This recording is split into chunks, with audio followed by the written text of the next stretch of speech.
Because I read a statement that அது கொஞ்சம் டிஸ்டர்பிங்காக இருந்தது. நீங்கள் சொல்லியிருந்தது உங்களை நிறைய பேர் வந்து உங்கள் அப்பியரன்ஸ் பற்றி கேலி பண்ணியிருந்தாங்கன்னு சொல்லியிருந்தது.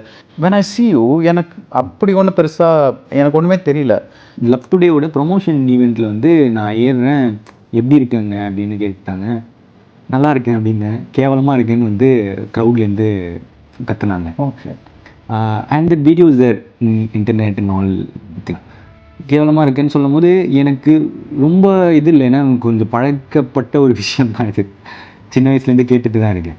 நான் வந்து எனக்கு இப்போ நான் டோட்டலி கான்ஃபிடென்ஸு.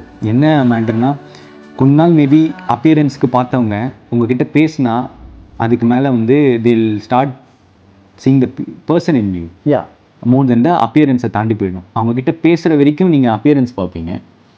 பேசிட்ட பிறகு அந்த பர்சன் யாருன்றதை பார்ப்பீங்க. when people started hearing my speeches or interviews and they started liking me as a person. Right. That is what I feel. And now they've accepted me or they like me.